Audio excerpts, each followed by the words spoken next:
পুলিশগুলো হচ্ছে যে ভিডিও করতেছে চারিদিকে। আমি শুধু একটাই কথা বললাম যে এখানে জল ঢালতে এসেছি। তো hey guys, welcome back to my another new video. তো বন্ধুরা, যারা তারকেশ্বর যাওয়ার প্ল্যান করছো 2024 সালে শ্রাবণ মাসে, তাদের উদ্দেশ্যে আমি কয়েকটা সাবধানীয় কথা বলবো। এই কথাগুলো যদি না মেনে চলো তাহলে কিন্তু তোমাকে কিন্তু বস্তাতে হবেই হবে।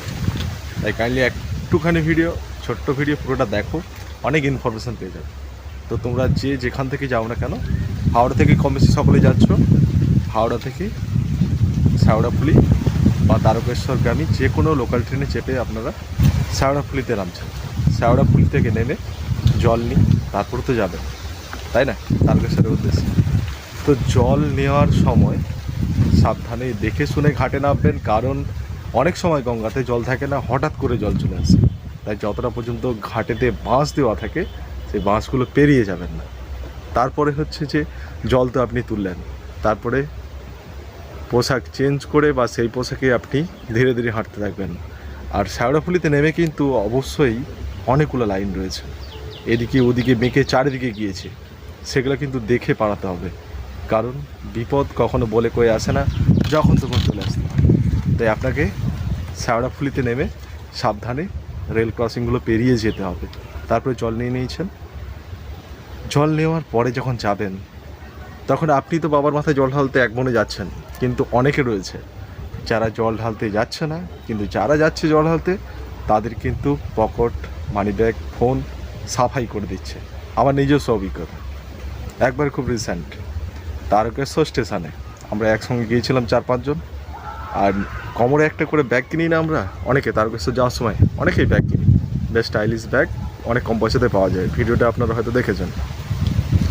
এই ব্যাগগুলো থেকে খুব সহজে ইজিলিভাবে ফোন কিন্তু বের করে নেবে আপনার পাশে কেউ একজন, আপনি বুঝতেও পারবেন না, আপনার চোখের সামনে কিন্তু কয়েক সেকেন্ডের মধ্যে মিস হয়ে যাবে, একবারে ভ্যানিস, ধরতেও পারবেন না।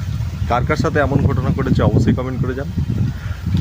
ট্রেনে থেকে নেমে খুব সাবধানে বেরোবেন, তারপর খুব সাবধানে যাবেন জল নিয়ে, নিজেকে সচেতন রাখবেন, সজাগ রাখবেন, যারা যাচ্ছে তাদেরকে সজাগ রাখবেন।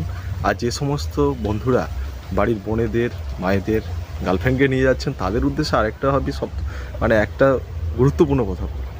ট্রেনে ওঠার সময় তো খুবই সাবধানতা অবলম্বন করতে হবে। তারপরে হচ্ছে যে আপনি যখন তাদেরকে নিয়ে যাবেন, বিশেষ করে খেয়াল রাখবেন বাড়ির বোনেদের, মায়েদের যখন নিয়ে যাবেন তখন কিন্তু সোমবারটা টার্গেট করবেন না, কারণ সোমবারে অসংখ্য পরিমাণে ভক্তরা যেয়ে থাকে। তাই সোমবারটা বাদ দিয়ে অন্য যে কোনো দিন প্রোগ্রাম করুন, বুঝতে পেরেছেন তো। শ্রাবণ মাসে যেতে হবে, তার কি মানে এই নয় যে সোমবারে গেলে কিন্তু প্রচুর ভিড় হয়, তাই বোনেদের, মায়েদের ক্ষেত্রে ভীষণ অসুবিধা হয়, ভীষণ অসুবিধা। এগুলো মেনে চলবেন।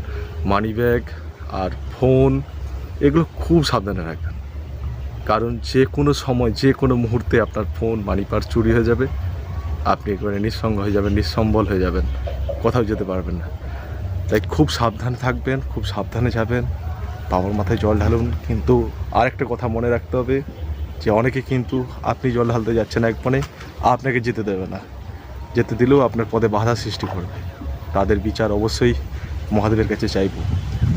অনেক অসাধু ব্যবসায়ী রয়েছে, পেটের জ্বালা যখন খেতে যাবেন, গতবারে এক্সপিরিয়েন্সের ভিডিওটা রয়েছে, খেতে যাবেন, খাওয়ারগুলো তো বিভৎস পরিমাণে খারাপ হয়ে থাকে শেওড়াফুলির হোটেলগুলোতে, তবে সব হোটেলে নয়, কিছু কিছু হোটেল আছে, আমি ডেসক্রিপশনে দিয়ে দেবো সেই ভিডিওর হোটেলে, ওই হোটেলটাতে যাবেন না। ভাতে একবারে লবণ মাখিয়ে খাওয়াচ্ছে খুব তাড়াতাড়ি করে ভাতটা ফোটানোর জন্য। মানে এই অভিজ্ঞতাগুলো সত্যি একবারে নাড়া দিয়ে দেয়। যখন এই ভিডিওগুলো দেখি মাঝে মাঝে মনে করি, এবং সত্যি খুবই মন খারাপ হয়ে যায় যে এরকমইও মানুষকে ঠকানো যায়। তাই খুব সাবধানে জল ঢালবেন, খুব সাবধানে যাবেন, বোনেদেরকে, মায়েদেরকে সোমবার উদ্দেশ্য করে নিয়ে যাবেন না, তাহলে কিন্তু অনেক অসুবিধার সম্মুখীন হবেন। আর তারকেশ্বর স্টেশনে আরেকটা অভিজ্ঞতা, পুলিশগুলো হচ্ছে যে ভিডিও করতেছে চারিদিকে। আমি বলছি স্যার মানি পাস চুরি করে নেবে, হাতে ধরে নিয়েছি। আমি বলছি স্যার মানি পাস থেকে আমার ফোন বার করার চেষ্টা করছে, হাতে নাতে ধরে পড়েছি, সে কিছুই রেসপন্স করছে না। আমি শুধু একটাই কথা বললাম যে এখানে জল ঢালতে এসেছি, পুণ্য অর্জন করতে এসেছি, তোমার উপরে হাত তুলে তোমাকে মেরে, লোককে দিয়ে, পাবলিককে দিয়ে পিটিয়ে, তাতে কিন্তু আমার পূর্ণতাটা অর্জন হবে না বলে মনে হয়। তোমাদের এমন অভিজ্ঞতা হয়ে থাকলে অবশ্যই কমেন্ট করে জানাও। খুব তাড়াতাড়ি দেখা হচ্ছে তারকেশ্বরে। সকাল ভালো থাকবেন, সুস্থ থাকবেন। হর হর মহাদেব। সকালে ভালো থাকুন, কমেন্টে অবশ্যই লিখুন ও নিজস্ব অভিজ্ঞতা।